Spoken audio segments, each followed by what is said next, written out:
Who's your favourite coach since you've been playing the game? If you had to say he's the best coach, who is it? Oh, wow.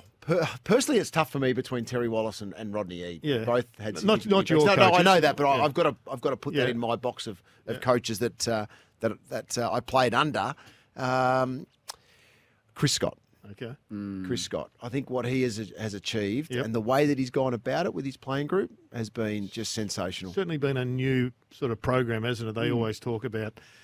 In some ways, I think, and Dermot might correct me if I'm wrong here, but Hawthorn, I think, had a similar approach in the 80s and 90s. Moore wasn't better.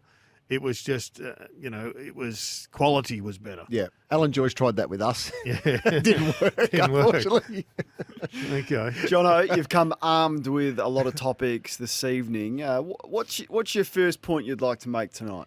Well, I was just thinking around the Bont and Cripps and obviously what they do for their teams and the inspiration, Gerard and Cornsey, that they provide. And they're classified as beasts in the game because of the way they put the team on the shoulders and away they go. So two parts to this final series, I think, is who's the biggest beast for your team? Who's the one outside of those two players who in your team is going to carry you across the line? But then the other side of it for me as well is who's your elite kicker? And this is off the back of Port Adelaide because Port Adelaide have lost Houston and they've lost Farrell now. So who is that player for your team in finals footy that we know is more congested? It's more pressure around it, contest after contest. If you get it to the outside, who do you want to get Kicking it to? the ball. To kick the ball to either break it open, break that line, or hit someone up effectively going inside forward 50 or the middle of the ground, hit the corridor up to break open the play. So from a beast point of view, we've got Bont and Cripps sitting there. For me personally, you go to the Hawks, I think of James Sicily straight away. As the kicker? No, this is as the beast. This is as the beast. First, we'll talk about the beast. Who's that one? Who's the player for Hawthorn? Is he still in beast mode with the crook shoulder? Well, that's a good point, but I think he is. Okay. I think he's it's the beast. It's the presence. Who's that presence player that the team are looking to do something to inspire them? So who do you think it could be at Hawthorn other than Sicily in that mode? Yeah, I mean, I would say Day. I think he's the one that is that beast inside, tough, inspirational. He's not there. I think Newcomb is underrated in that aspect of his game. But, yeah, I don't think for the Hawks, I just don't think they have that one standout for me like some of the other clubs do. Which makes them dangerous as well. And we've spoken about that a fair bit, haven't we, around Hawks? You've set the bar pretty high comparing Cripps, Bont with some of the others. Well, it is, and that's where it's difficult because that's where, if Carlton are to win, I think Cripps has to have an all-time great game in this first final. For the Bulldogs to win, at the start of the year, it was Bont or bust in some ways with the way the Bulldogs were playing. Now, the last month has probably levelled out a little bit because the Bont has played good football but hasn't been relied upon as much as he was at the start of the year. But he's still, I think, a presence player that needs that. So therefore, you start to look at the other teams and go, who is going to be that one player that is required? Now, Hawthorn might need it because they're the best. In this final series, they're the best team, the overall team. Hawthorn have got that number one characteristic by a long way, I think. Well, Butters isn't into it. He's their beast, isn't he? But he's I not would a have big thought beast. the Hornet myself. I think he's the one. See, and I like Butters for what he does. I had Butters down. I had actually the Horn for the kick for the kick that Port Adelaide may require with his smarts. For Brisbane, I had Lachie Neale, but that could go to a couple of other players as well. But it's probably Lachie Neale, I think. And Zorko was their best kick. And Zorko was their best kick. Yes, I think he's the one who's going to set them up off more halfway. their beast. Well, player. there you go. I mean, Lachie Neale is the creative, and he's a genius. Yep. But Lachie Neale, he is such a damaging inside player. You know who should mainly because he locks down and wins it at the same time. You know who should be Brisbane's beast is Cam Rayner. Yeah, he should be and he may be about to put the cape challenge. on. Yeah, he had a pretty good. He ripped Port Adelaide's heart out in the first final last year, and he looks like he can do that. Put the cape on and become Superman again. If he wants to be in the upper echelon, he has all the attributes to be that. He's not that yet consistently, but he's the one I'd be challenging. And this is what makes GWS so dangerous, I think, because you could probably go to 3 or 4 We got players. Tom Green, who's a ripper. That's right. And you go obviously to Toby Toby. Green. Then you go to Jesse Hogan, who can certainly do it. Sam Taylor at full back, I think, has got that ability as well as a player. So from their point of view, I think they've got 3 or 4 that can do it. And then from their kicker, I said Brent Daniels is the one. Is he going to play? For me? So I did see the other day that he was saying that he was saying that he was right to go. Okay. I think he'll be okay. I think there's Yep. serious questions over Bedford and whether Bedford Right. will play. Yeah. So watch that one. But Which Whitfield, changes the way their whole dynamic is in the Does. middle because they have gone the tag for the best part of the back half of the They have. season. Yeah, Whitfield is the kicker. You're going to say, I was. Cornsey? Yep. Yeah, I think so as well. But that's where Kelly. it becomes a little bit more difficult for Whitfield in a final, I think, to get that pure breakthrough consistently. Particularly when you got James Jordan hanging off your arm. Yeah, but that's where I think Daniels, he's sharper in the contest a little bit. He's more used to playing in that tight contest, that he can step out and use the ball well. For the Catters, it's probably Danger. Stewart. Danger. Use the Danger. ball. Danger's the ball. Danger's Don't the give me ball. anyone other than Dangerfield. Don't sit there with your smiling not face Stewart? and tell me it's anyone other than Dangerfield. Okay, it's Dangerfield. Well, I I think think it's it is. Stewart. I think it's Stewart. Oh, I Cats really do. fans, who's your bull in this final series? 0433 98 11 16. Stewart turns one on in this final series. Yeah, I think he's Danger turns one on, He's though. the man. I think their kicker is Holmes, though, because and it might be the fact that his meters gains are so big that if he can break out and get run his 15 to 20 and then obviously launch it to 40 to 50 and effectively, I think he's the most dangerous player from a kicking point of view. Port Adelaide, we've mentioned with Butters and Jason Horn-Francis, I think is one that can really turn it on for the power. Are you changing your tip because their 2 kickers aren't there? Port Adelaide, this hurts them massively, That's what I think. massively. Change of direction, breaking through the lines. They may have to change their team structure to now suit what they are missing. Yep. And whether that is a Rosie or someone like a Horn-Francis more behind the ball a little bit to try and use it well coming out of I do the like out of Kane's the back half. suggestion. I think he's got his coaches set on and play Rosie behind the Yeah, ball. but that takes so much out of your midfield. Yeah, but they've got a few. And what he they've can got do- a few midfielders. They He's have. not in He had brilliant 16 form. No, but he He goes had forward with the ball. 16 from touches mid-forward. against Fremantle. And I he like wa- his and work was- 60 to 70 well, out. We all do, but I just don't think he's been that player for them. And you have to give up Is he carrying an something. injury, Kane? I think he had a bad back.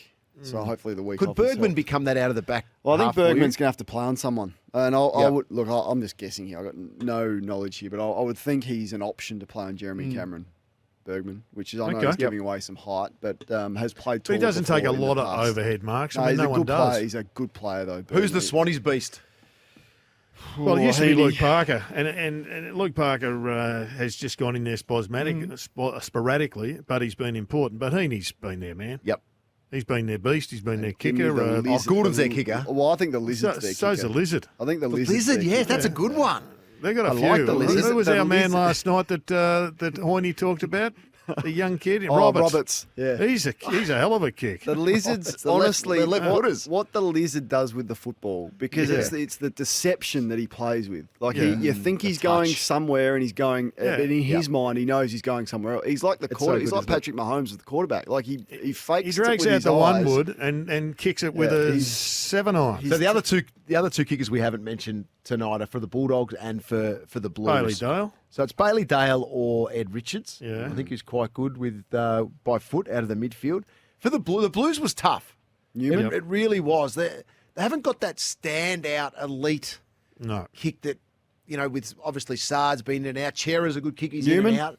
Yeah, that's who I had. I had Newman written down as their player who needs to. If he has his 20 kicks, 18 have got to be effective and moving the ball not sideways, not backwards, forward with some sort of precision. Okay, Johnno, that's the positives.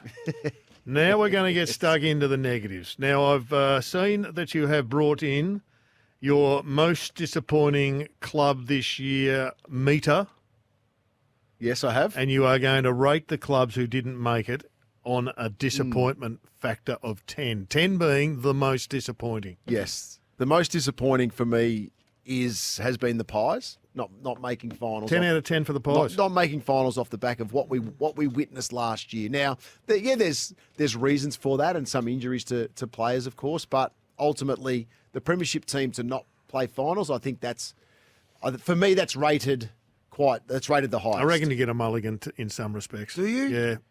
Really? Well, you ask Collingwood supporters. They've won the flag. Yes, they're disappointed they're not playing finals, but they've still got those celebrations in mind. They finish a month earlier, then there's the month of celebrations. As I said to Kane the other day, if I'm coaching the premiership team this year, I don't want to see you before Christmas. Come back after Christmas, just come back fit.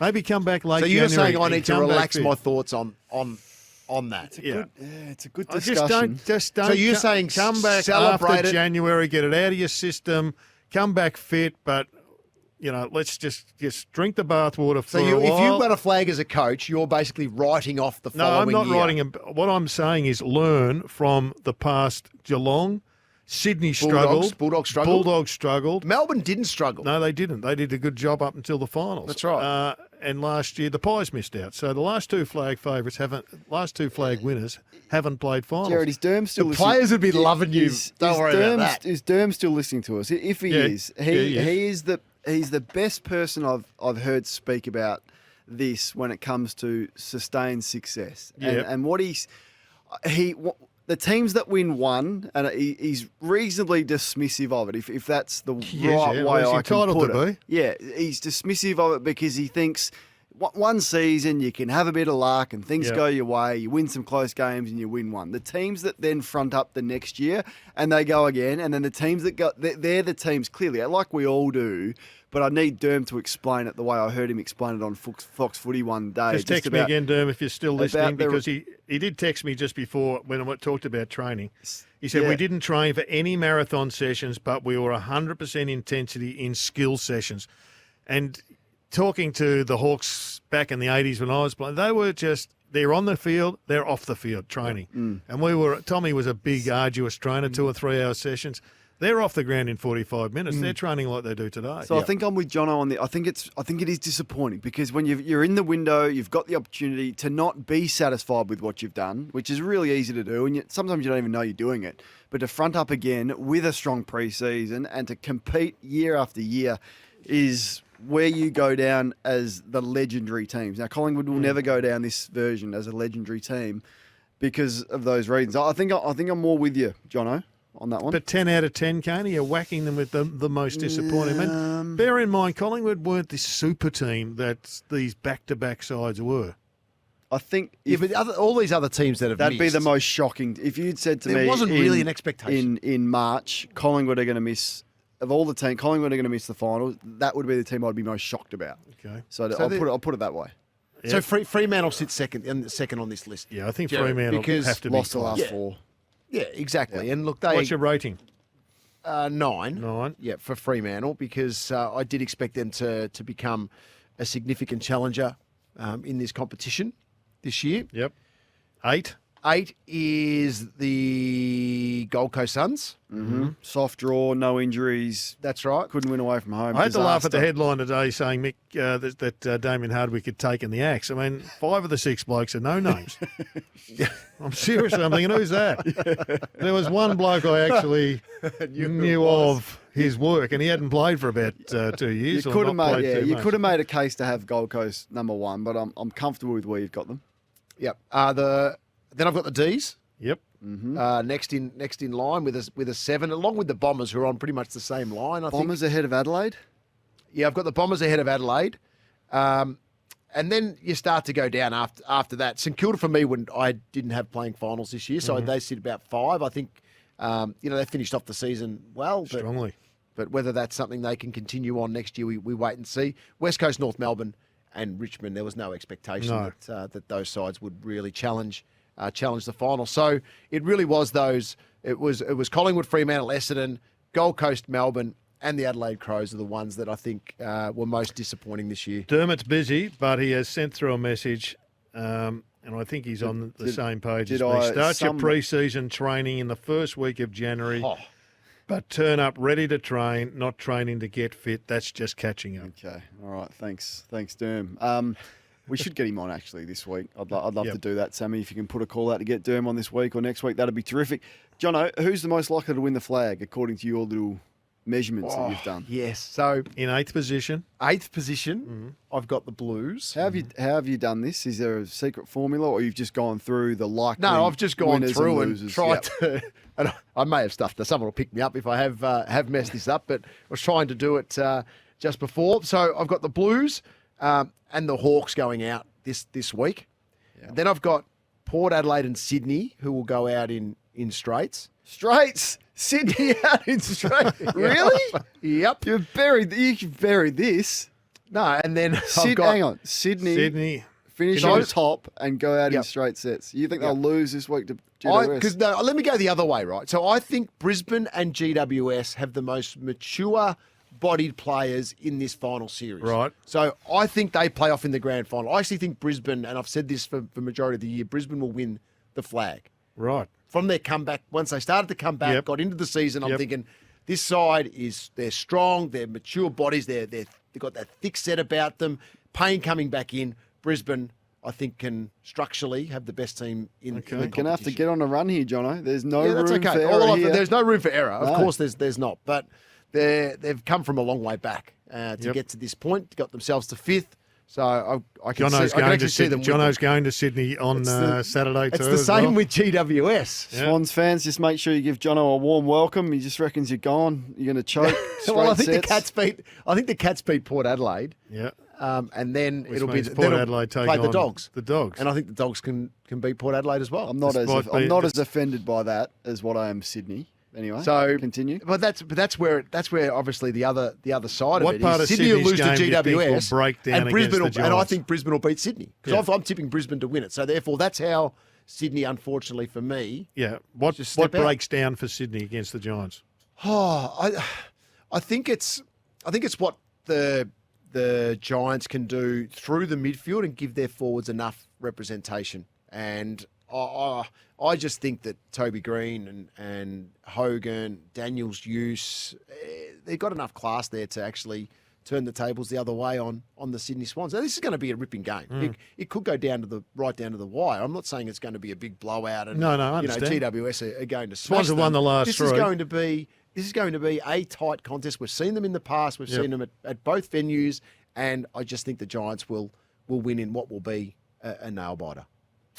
I remember, Johnno, when you declared on Fox Footy that the Fremantle Dockers wouldn't make the finals for 3 years after they played in the grand final. You know why though? And that was because of who they lost structurally in that. After that, they lost all their key defenders. Yeah, I'm not denying it, but it was a fall off your chair moment. Well, not really, because if you look at it properly, No, you were 100% on the money. and you analyse it the right way. That's why I'm not dismissing. When he goes the crystal ball, Johnno Kane, Yep. he's got a very strong pedigree. Well, and this is and this is just my opinion on where I see Don't have things. to put it down, Things Johnno. It's rolling, out there. so- It's going to be on the website tomorrow, and it's Will going to be.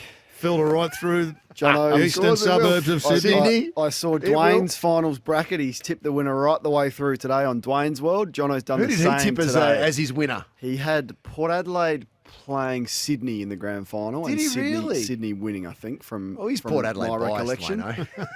I could have put the Dogs winning it. Yeah, but easily. I haven't. You could. Yeah. You still could. I think you've just done that deliberately. But just what to take a I little do bit of love, pressure honestly, off. and what I do love about this final series is that you sort of can sit there and go, okay, well, Hawthorn v the Dogs. Yeah. Whoever wins, you go could actually still win it, and that's what's making everyone so nervous this week. There's a lot of edge around town for all supporters because I think every supporter base believes their team is good enough to win it this year because of how close it is. The Blues get players back if they get the right players back, and they get this Yeah, win over the they Brisbane. need to pinch one against Brisbane to get another week into The their Bulldogs guys. pinched it against West Coast. But if Curno's not playing, Johnno, as has been mooted today, Yeah, exactly. That's Makes becomes it very tough. difficult. They needed to get Curnow, Mackay, Chera. They've got Doherty. They needed to get their 4 or 5 serious players back into the lineup. of the sides in the bottom half of the 8, I would have thought the Dogs were best placed to win the flag. Well, I like Brisbane. Yeah, I know you do. Yeah, You've so made that. but the Dogs are, of course, they are. If they get this one against the Hawks, then the run could really start for them based on that, and they match up well against. I know Port Adelaide. Are you smashed taking them. the credit for the Lobster going to the back half?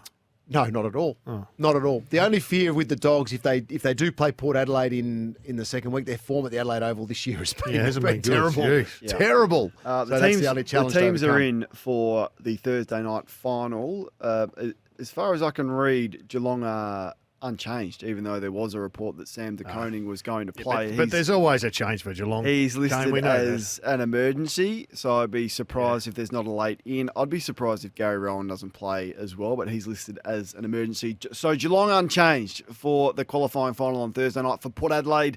As we've told you all week, Charlie Dixon will play. Quinton Narkle into the side. Kane Farrell's ripped the hammy off the tendon. He's not going to play for the rest of the year. And Dante Vicentini played his role against Fremantle, but he is out. So Dixon to team up with Radaglia as key forwards in the forward line, and Dixon will be your second ruck. And Quinton Narkle to come in and either be the sub and they'll push someone else forward and perhaps someone else goes back. So we'll wait and see how those line up. But that's as selected at the moment, but don't be surprised if Brad Scott pulls a late selection. Chris, I should say, selection move on the eve of that game.